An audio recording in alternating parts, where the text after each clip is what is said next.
So if you guys don't know what girl talk is basically like the girly side of TikTok, I would say. It's basically a side of TikTok that's filled with things like skincare routines, outfit ideas, get ready with me's, organizational videos, or maybe you'll come across the occasional motivational or hopecore video. And on the side of TikTok, it's really easy to look at other people and kind of compare yourself to their lives, especially if you see like a morning routine of a girl getting up at 5 a.m. and then she works out, she journals, she meditates. And it's very easy for you to look at that and compare your life to this person and make yourself feel like you're not really doing enough. And so then over time, you then start to look up to these girls, want to start to do the same things that they do in hopes that maybe your life will be changed as well. So then you start to kind of want to be like them, such as buying the same clothes or buying the makeup that they use, buying the perfume they wear.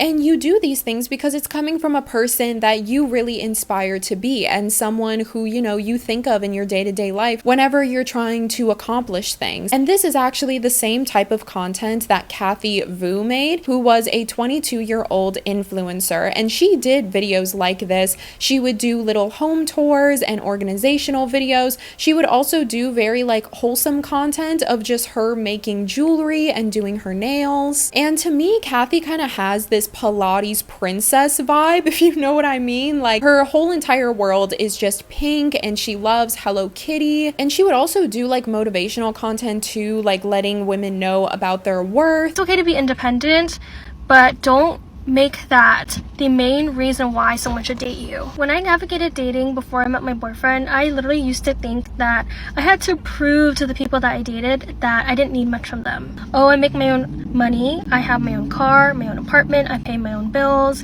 It won't be hard to date me or take care of me. And then I realized the only men that you attract by proving that you don't need much are bums. They foam at the mouth when they find out that you don't need much from them to be happy. My mom being the main breadwinner of my family, and so I navigated dating thinking that I had to take care of everything and prove to my partner that I already have everything taken care of. They don't have to do much for me. No wonder I never got fucking flowers from anybody I dated in the past. Do not make yourself digestible for whoever you're dating. Take up space.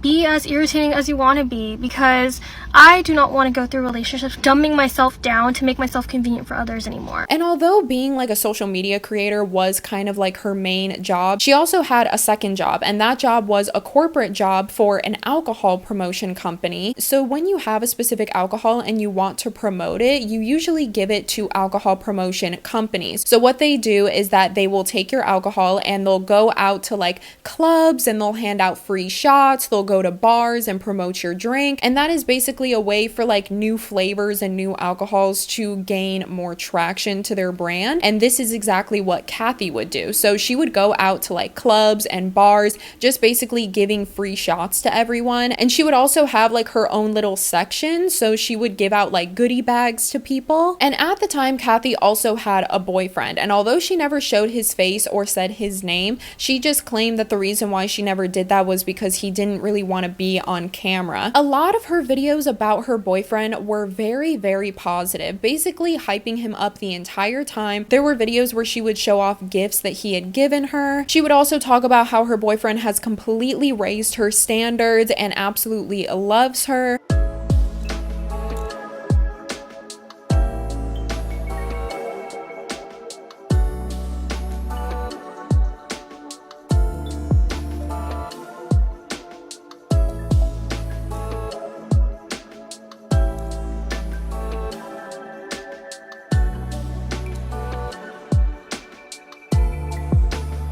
And I mean, when you look at videos like this literally looks like a video that would come up on my timeline. Like, this is a video that I would look at. Oh my God, that's so sweet. I wish I had someone that did that for me. She seems so happy in this relationship. And maybe even after watching content like that, you find yourself a little bit sad afterwards. You know, why can't I have someone that does those things for me? But this is exactly why you should never compare your life to someone you see online. What they post online is exactly exactly what they want you to see. And the real story behind Kathy and her relationship with her boyfriend was a lot darker than what people thought. She would also talk about knowing your worth and how she's been in abusive relationships before and she finally has met someone that absolutely loves her. She would talk about him all the time, saying how happy she was. So on the outside, people looked at this as inspiration because they thought, you know, if Kathy can go through all of these abusive relationships and finally find someone that values and loves her, then maybe I can too. And you would actually later find out that none of what she was posting on social media was actually true happening.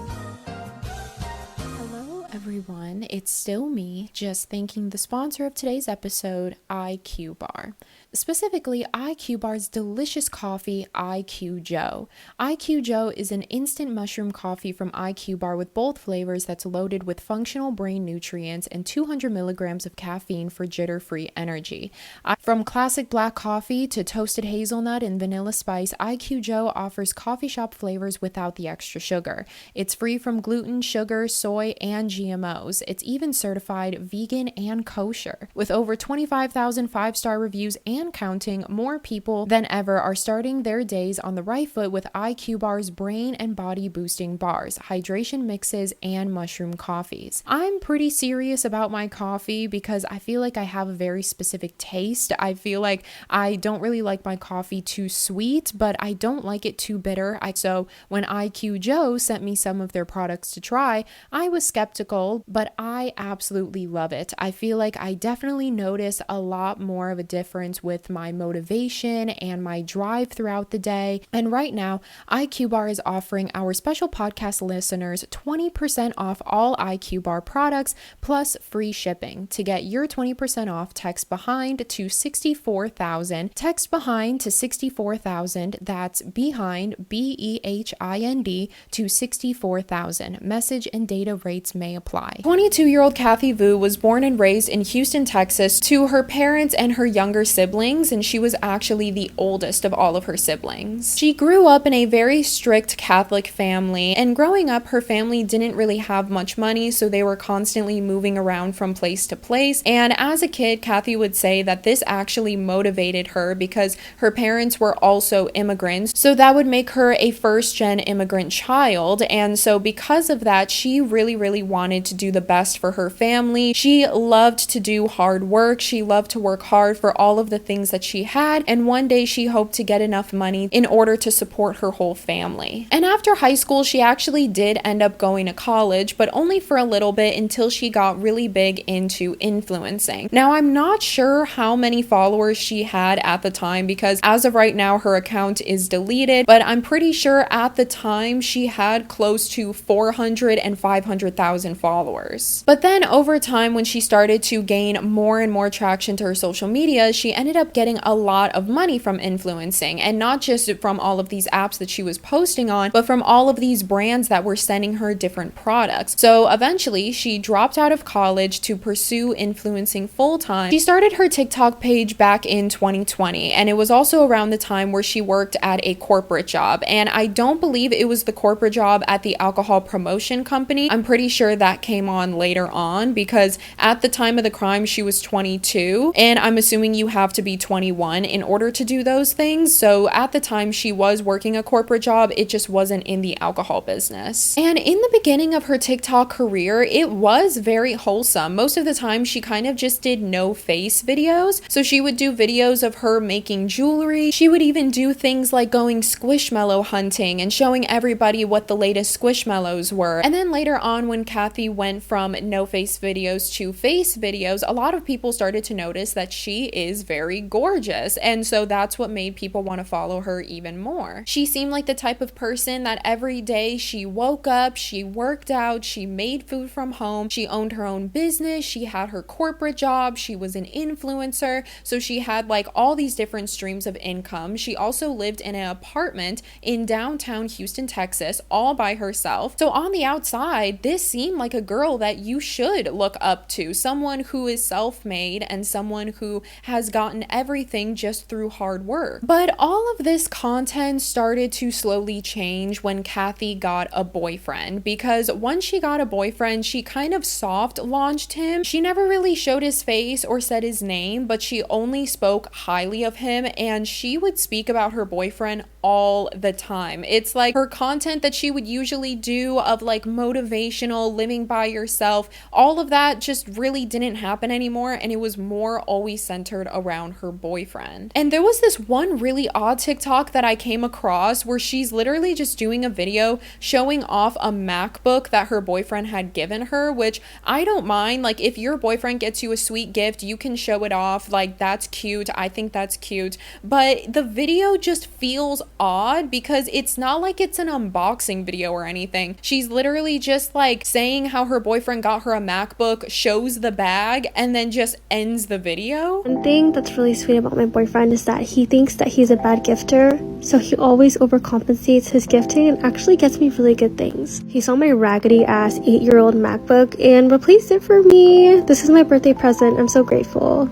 Like, what did I just watch? Like, what was the point of that? It's not like her boyfriend was in the background, like she was saying thank you to him or anything. So like, for all we know, she could have just bought that herself and then just like shown the bag. Like, how would we even know that there's a MacBook in there? And even on the caption to that TikTok, she did a pretty lengthy caption saying, quote, my man, my man, my man, my former hyper independent ass would have always done 50-50 and would never ask for much. My BF loves me in all 5 love languages. He also got me ice cream cake with our pictures on it and some other goodies pending. My birthday is in February. Hashtag early birthday gift, hashtag early birthday, hashtag MacBook Pro, hashtag my man, my man, my man, my man. And I don't know about you, but the vibe of this video, I feel like even with a girl with flowers, like you could definitely tell the difference between a girl who got flowers by surprise and a girl who got flowers after she had asked him to get her flowers. And also around this time during Kathy's personal life, that is also when she started to not really talk to her friends and family too much. And a lot of her friends would say that as soon as Kathy got a boyfriend, she immediately just fell off the earth. Like, she never hung out with her friends, never really saw anyone. She would mostly just kind of stay at home, work, and be with her boyfriend all day, which would be nice if you had a healthy relationship with your boyfriend. And there was actually a comment that I saw on TikTok from like a person that was talking about Kathy Vu, and this person goes on to say that they actually met Kathy in high school and has known Kathy since high school. In this comment they said, quote, the way my jaw dropped seeing that the news article on Twitter and I had to research it. I hadn't talked to her in a long time because she fell off after dating Homie, which was cool, I understand, I'm the same. Just glad I never met him because that's scary. She was doing so good for herself and never thought she'd get involved in something like that. And slowly as Kathy would post more and more TikToks, there were little things about her content that would kind of show the true colors of her relationship. Remember that video that I showed you earlier when she was saying like, these are the things that raised my standards ever since having my boyfriend? And one of those things was that he buys her little gifts and listens to her. And then over that caption, she inserted a video of a headphone set and a keyboard set, kind of inferring as if the caption is that he's getting her gifts, it would make sense that the gift she's showing is a gift from him. But if you go to Kathy's Facebook page, there's actually a keyboard unboxing video where she literally says in that video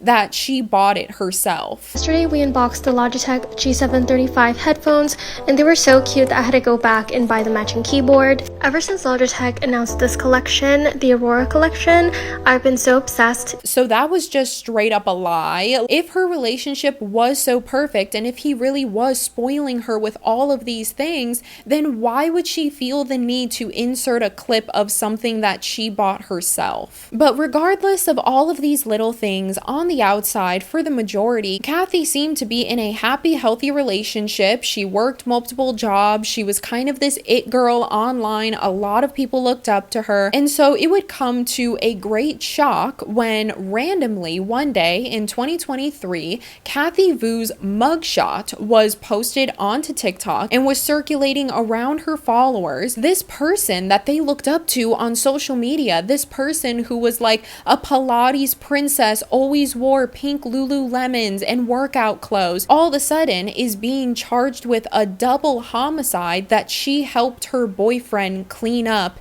in her apartment. So once this mugshot was released, that's when the details of everything that was going on in Kathy's relationship then came to light. You don't really suspect these things to be going on, especially at the extent of what was happening. So on January 26, 2023, that's when a man named Jacob from a very small town in Houston, Texas, claims that around 3 a.m. he had woken up to the sound of his dog barking, which isn't really that odd. You know, usually your dog will bark in the middle of the night, maybe to go out, maybe to eat. So he got up, let his dog out, but for some reason his dog wouldn't stop barking. And he didn't know why. He kind of thought that maybe there was an intruder in the house, but he looked around the house, no one was there, and for some reason his dog wouldn't stop barking. And even when the dog was brought into the house, his dog just continuously started to bark. His dog was barking for 3 hours, just non-stop barking from 3 a.m. to nearly 6 a.m. It got to a point where he had work the next morning, he needed to go to sleep, so he just ended up putting the pillows over his ears, went to sleep, and when he woke up the next morning, his dog had finally stopped barking. So the next morning, Jacob's extremely groggy, so he goes over to the kitchen, makes himself a cup of coffee, and as he's drinking his coffee, he's looking outside because the part in Houston, Texas that he lived in was in this very small cul-de-sac with only about 10 to 12 houses in it, so it was the type of cul-de-sac where everybody knew everyone. He was looking out the window, he saw all of his neighbors going off to work, and when Jacob looks across the street to his neighbor James's house, he notices that in the garage is James's white Prius, and it's parked in the garage door is open, but the Prius is actually on. So Jacob's just thinking like, okay, maybe James is in the car, he's about to leave. So Jacob walks away from the window, continues his normal routine, gets ready, gets in the shower. About an hour later, he comes back to the window and he notices that James's car is still on and still parked in the garage. So at this point, he's starting to get a little nervous because he's thinking, okay, what if James doesn't know that his car is on? So he tried calling James, but he didn't get an answer. Jacob went about his morning, and as Jacob is about to get in his car to go to work, he looks across the street and James's car is still on and it's still in the garage, and he just has this really deep sinking feeling that something is wrong. And he knew that if he were to go to work that day, he probably wouldn't be able to concentrate on his work because he'd just be constantly thinking about if something was wrong with James and how he should have went back. So he just decides to walk on over to the garage, but when he walks up the driveway, he notices that not only is the car on, but he hears this like thumping sound, and he can't really tell where it's coming from until he goes around to the front of the car and he notices that the windshield wipers on the car are literally at full blast, just going and going and going. So he tries to go into the house through the garage door, but I think the garage door was locked because at this point he goes around to the front of the house and he knocks on the door. He gets no response. He starts ringing the doorbell. He gets no response. And so that's when Jacob then peeks through the living room window. And when he cups his hands and puts his eyes to the glass, that's when he would start to see blood splattered all over the living room. It was on the walls, on the floor, on the furniture. There was a coffee table that was flipped over. There was his couch on the other side of the room with the cushions ripped up. And so as soon as Jacob seen that, he called the police. When police responded to the scene and they went inside, it was a horrific scene because the whole place was trashed. There was furniture flown across the room. There were kitchen cabinets hanging off the hinges. There were dents in the floor, holes in the wall, blood splatter found on the floors, the wall, and the ceiling. And there were also multiple shell casings found all over the floor in the home. As the police started to go more into the living room, that's when they find the body of a man facing down on the floor of the living room. And when they checked his pulse, this man was unfortunately dead. But but weirdly, this man actually wasn't James. This man was James's best friend, Dana, which we will get into a little bit afterwards when I explain the whole crime scene. Police then make their way upstairs and into the upstairs bedroom, which would have been James's bedroom. And when the police walk into the bedroom, just laying on the bed, they are shocked because on the bed, there are 129 pounds of marijuana just on the bed. And for reference to those, that is equivalent to 2,064 ounces. Also lying right next to the 129 pounds of marijuana was 10 pounds of hash oil, which hash oil is usually used for marijuana carts. For another reference, 10 pounds is about the same weight as a sack of potatoes. So if you've ever held like a normal sack of potatoes, that is equivalent to what this 10 pounds of hash oil was. So police are looking through the upstairs bedroom. Weirdly, they don't find James. So they go back downstairs to the garage to turn off the car and tow the car in for evidence.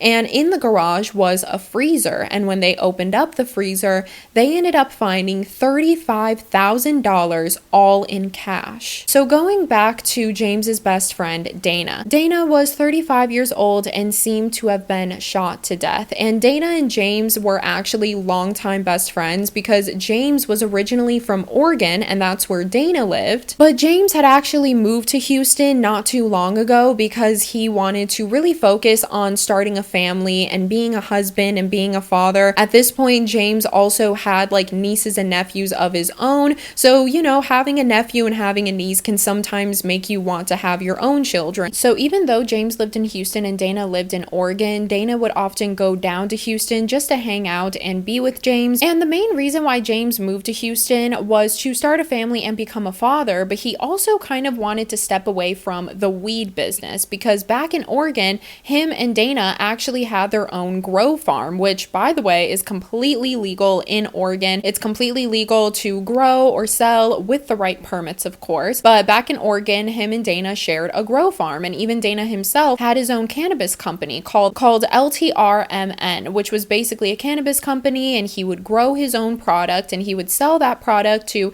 different dispensary chains and events. And even James himself back in Oregon had made his own Portland-owned edible company. And as I said, James had a nephew and he would hang out with his nephew all the time. There were even times where he would literally take off work just to have enough time to go and visit his nephews. That's exactly why he had moved to Houston, to sort of have a fresh slate, a clean start. And when police looked Dana up into the system, they actually found that Dana had driven a 2002 Dodge White Ram, and considering what was found in the home, they're assuming Dana probably didn't fly. And so that's when the police had set out an alert for a 2002 white Dodge Ram, specifically with Oregon license plates. And then 2 days later, they ended up finding the white Ram completely abandoned, but when they looked inside, it was wiped clean. It was completely empty. There was nothing in there. No one was in there, no papers, nothing. But unfortunately, they still didn't find James. And so then that's when they had sent out a ping alert for James's phone and found that James's phone was actually thrown into a river, and the name of the river was White Oak Bayou. So the police at this point didn't really have much to go off of. They still didn't know where James was. And so then that's when they realized, okay, we have James's car in custody. We also have Dana's car. Let's do a DNA swatch of both cars and just try to figure something out. At this point, the police had James's car for 5 days and they've had Dana's car for 2, but they never once swapped the car for evidence. And so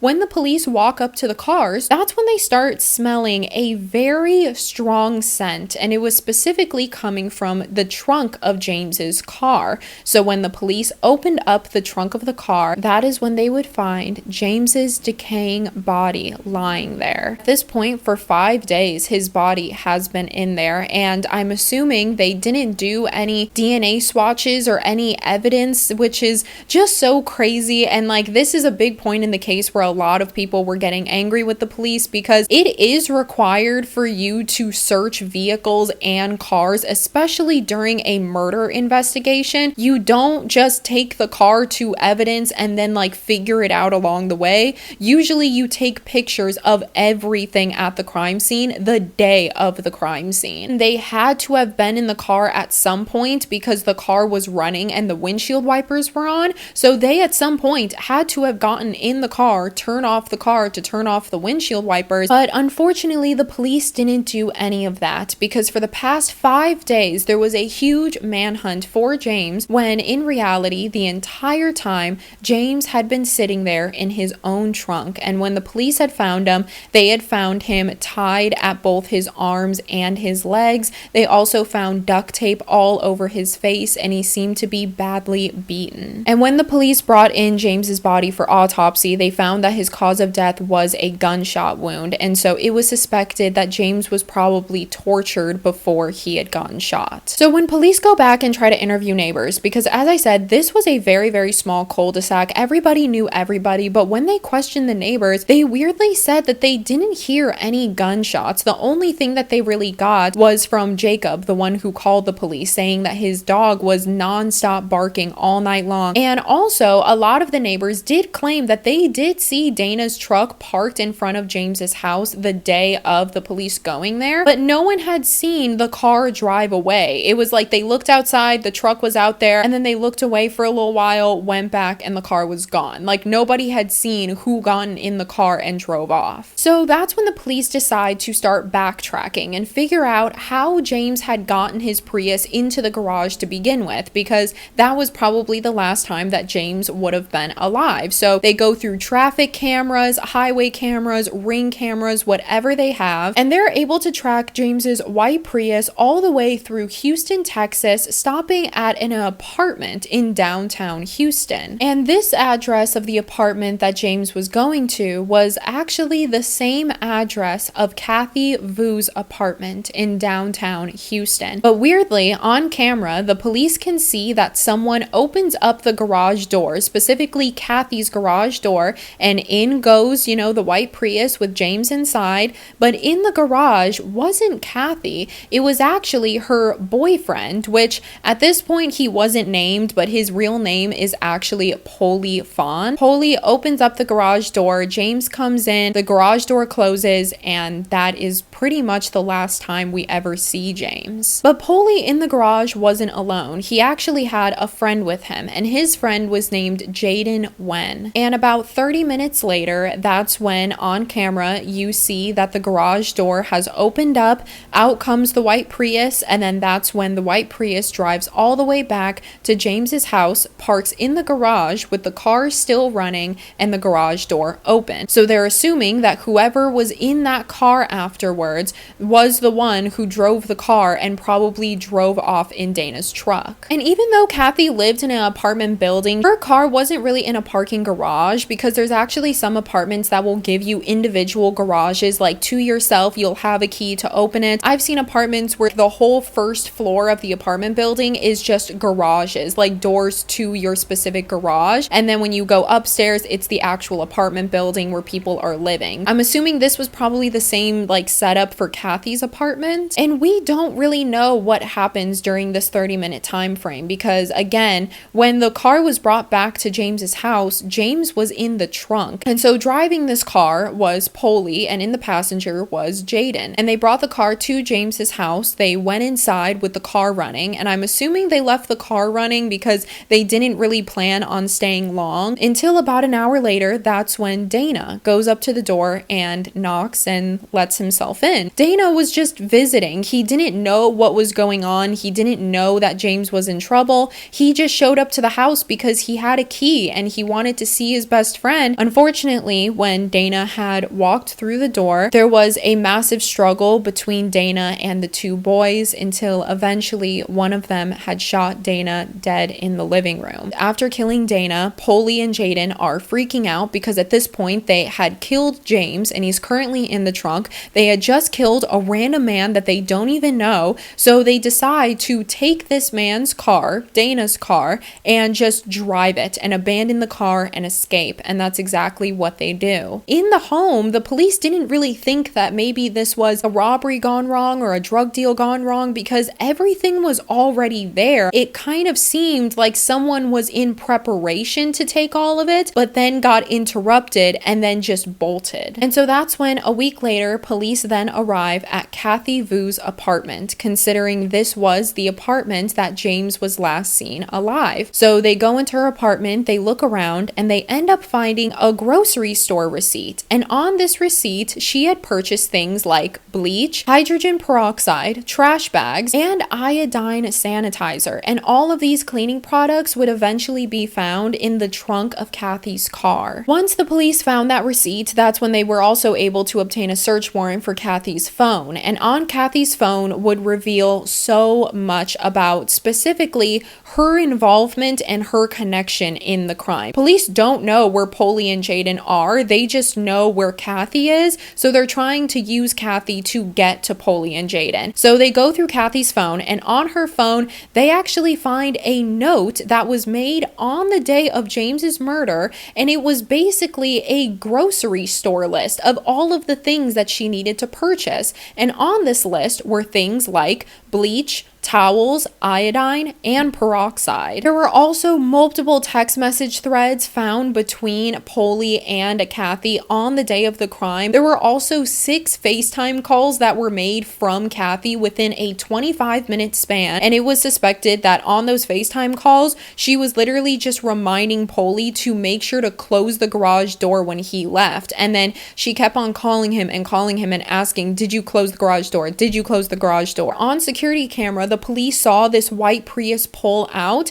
They saw that the garage door had closed, and around the time of when that security footage was also around the time where Polly had texted Kathy saying that he had closed her garage door, assuming that Polly was the one that was driving. So after police found all of this, that's when Kathy was taken in for questioning. And when actually brought into questioning, Kathy goes on to tell this story about how the night of the murder, she actually didn't see Polly all that day because she claimed that she actually had a work dinner to go to that night. But before she went to the work dinner, she had invited Polly, but he said that he couldn't go due to an emergency, but never really specified what emergency it was. She just kind of thought that maybe it was a family emergency that he didn't want to talk about, so she still went and attended her work dinner. But with all of the things that the police had seen so far, with Kathy's text messages, the 6 FaceTime calls in a 25-minute period, they had seen James go specifically into the garage that is specifically for Kathy's apartment, which means James was probably tied up, duct taped, and tortured in that apartment. So the police, with all of that, arrest Kathy. And once they arrest Kathy, that's when Kathy starts to open up a little bit to the police. So the police then ask her, okay, so what do you know about James? Kathy said, I don't know much about James. I just know that he's an acquaintance of Polly, and apparently James had owed Polly $40,000. So Polly said that he was going to teach James a lesson for owing him money. But the police thought that this story was a little twisted because when they went to James's mother and spoke to her, James's mother actually knew of Polly and specifically said that no, Polly was the one that actually owed $40,000 to James. So then on March 21st, 2 months after the murder of James, that is when Kathy Vu was arrested for tampering with evidence. And so now there was a huge manhunt for specifically Jaden and Polly. Nobody could get in contact with Polly or Jaden, not even Kathy. She was calling and texting him but was given no response. Even Jaden's family, Polly's family, nobody could get in contact with them. They decided to go to all of the local airports in case they had tried to flee, which they did. And they tried to flee to Vietnam and was currently in Vietnam because they had landed there. And they knew that they went there because Jaden and Polly even used their own passports for this. So not only did they use their own passports to make them easily detectable, the police now know that they are in Vietnam. The police get in contact with Vietnam police, and then that's when Vietnam police start posting all over the news for 2 American fugitives that are living in the area. The hard part was that Vietnam is such a huge country, and it was going to be nearly impossible for people to find them. I mean, if they blend blended in well enough, then they could easily just start a whole new life out there. Unless you're Polly, who didn't do any of that. He literally lived out there and continued his life per usual. He ended up living with like a random guy out there, had an apartment with him. Polly was seen going back and forth to the gym every day. He was going out to the clubs every night and drinking. And he was actually later found in Ho Chi Minh City. And again, he was easily found because he was apparently a big socialite in the community. But then when people started to see him out and about and remembered about the person that was American Fugitive, they connected the two together and people started calling the police on him. So eventually, very quickly, Polly was found. And then shortly after Polly was found, he was questioned and he said that he genuinely didn't know where Jaden was, because he claims that when they got to Vietnam, that's when Polly went his separate way and Jaden went his separate way. So he doesn't know where Jaden is or if he's even in Vietnam still. Maybe he went to Vietnam and then took a boat somewhere else. But Jaden was also spotted very quickly. Jaden was actually found living in the countryside of Vietnam, and he was actually living with a family and his girlfriend. So his girlfriend and his girlfriend's family, and he was planning to marry this girl for the promise of giving her a green card visa when he got back to America, which was a complete lie because he's currently wanted in America and cannot go back. So that's when the police then arrested both Polly and Jaden and sent them back to the States to await trial, where they were potentially facing the death penalty. So Kathy Vu's hearing was first, and at her trial, her attorney basically just tried to play the sympathy card the entire time. He was saying that following Kathy's conviction, she had lost her corporate job at the alcohol promotion company. She also lost all of her social medias because when her mugshot for a double homicide popped up on TikTok, TikTok knew that and took down her account. Same thing with her Instagram, same thing with her Snapchat. So all of her social media and all of her sources of income are now gone. And her attorney also tried to minimize her relationship with Polly by saying that Kathy and Polly were only dating for a couple months at the time. And all Kathy knew was that Polly had a lot of money, but didn't know how he got that money. And when it came to the murder of James, Kathy simply just, quote, was doing what her boyfriend told her to do. Not only are they trying to gain sympathy, they're also pointing blame at another person, even though this isn't about Polly. This is about Kathy and her involvement in all of this. And at the end of the day, like, it seems as if she had cleaned up. Who in one trip buys bleach, hydrogen peroxide, iodine? That specific chemical, that's a little odd to just be buying on a random day, ironically the same day as the murder. And ironically, the last time that that man who was murdered was last seen alive was going to her apartment garage. It seems like Kathy didn't really want to take blame for anything that she did. She kind of wanted to keep up this persona that she always kept up online, that she had a perfect relationship, a perfect life. She was an independent woman that knew how to stand her ground and knows her worth. That whole persona that she kept up with online was not real whatsoever. And the only reason that people are finding out that it wasn't real because her mugshot was released. Like, if her mugshot was never released, she probably just would have went like MIA on social media and nobody would know. And the court even told Kathy that Kathy seems to have no sympathy for what she did either. And the only reason she's feeling the weight of it now is because she got caught with her actions. And most likely, if she was never caught, she probably just would have went on her life per usual. Because 2 days after the murder of James, that is when Kathy Vu would continue to post TikToks hyping up her boyfriend. One thing that's really sweet about my boyfriend is that he thinks that he's a bad gifter, so he always overcompensates his gifting and actually gets me really good things. That TikTok of the MacBook that I just showed you way earlier in the video is actually a TikTok that was posted 2 days after she had supposedly cleaned up the murder, and she's filming this TikTok in the same apartment that the murder took place in 2 days ago. And of course now it's like obvious why it feels so weird, but even from first glance, like, this is a very odd video to put out. It kind of seems as if Kathy's trying to help Polly and help his name by portraying him as a better person than what he actually is. Kind of like what Kathy does, but anyway. So it was suspected that that MacBook was not just a random random gift after seeing her broken laptop for so many years. It was actually a gift that Polly had given her as a thank you for cleaning up the crime scene. And I don't know why, I just think that's weirdly so inhumane. She has done apartment tours in this apartment, and literally all of her cute things are in there, like her Hello Kitty trinkets, her Squishmallows, everything is pink and girly. I feel like to any other person that would be so heavy on your conscience to the point where you wouldn't even want to go back to your apartment because you're just constantly reminded of what you did. But for Kathy, it seemed like she just kept going as if it never even happened. But in the end, Kathy was indeed given bail and was able to make her $40,000 bail and was released. Her only restrictions upon her release was that she had to wear an ankle monitor to wear for a month and a half and would be on house arrest for a month and a half, and she also couldn't contact Polly or Jaden. And at this hearing, they were trying to get a chance at bail. Both of them were denied bail, and both of them were forced to sit in prison while awaiting their trial in fear that they would try to leave again because they've already tried to leave once. As far as Kathy Vu now, as I said, she is now released and she's just out and about doing her own thing.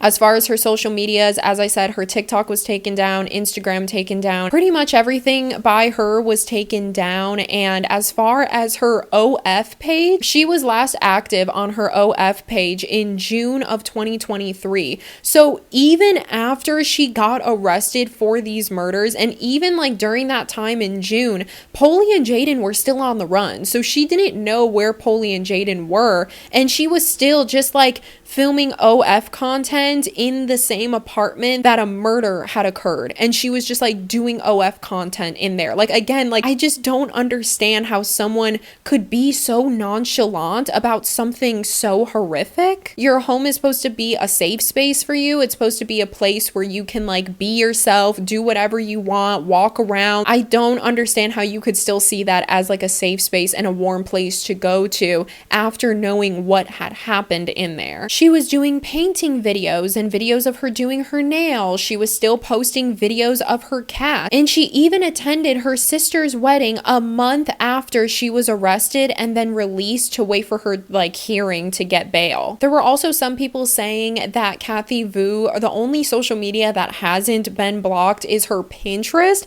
And people noticed that on her Pinterest, she had started a board called Wedding Inspo. And a lot of people assumed that maybe this was for her sister's wedding, but she had actually went to her sister's wedding a month after she was arrested. So a lot of people assume that maybe Kathy is getting married right now. And if you go to her Pinterest now, the Wedding Inspo folder, you cannot see it anymore. There's also been some speculation, and I say heavy on speculation because I don't want to come for like a random brand that has nothing to do with Kathy Vu. That's why I'm not even going to say the brand's name. But there is a specific brand on TikTok that a lot of people believe is Kathy Vu, because on this TikTok page, they basically are a company that sell things like very cutesy, coquette sort of style things, kind of like Kathy style, selling things like notebooks, lotions, different Hello Kitty and Sanrio products. And a lot of people were saying that this specific company on TikTok actually had a pop-up shop like in LA, to which a lot of people attended. And apparently Kathy Vu was there and she was doing the pop-up shop as if it was her brand. And a lot of people said that she attended thinking that nobody would recognize her, but people immediately recognized her, and then they had to shut down the pop-up shop, and it was a big thing. And then now she just posts on this business account, but every time she posts, she of course does no face videos. Audio of the video, it sounds like someone is talking, but it definitely sounds like an AI generated voice, and not like the TikTok obvious AI generation. I mean, like if you go into ChatGPT and try to like create a voice, that's what it sounds. It's like realistic but a little bit off. And again, I don't want to come for this company, so I'm not gonna like put in their information or show you guys a TikTok from them, but it is heavily speculated that this company is Kathy Vu. So even now,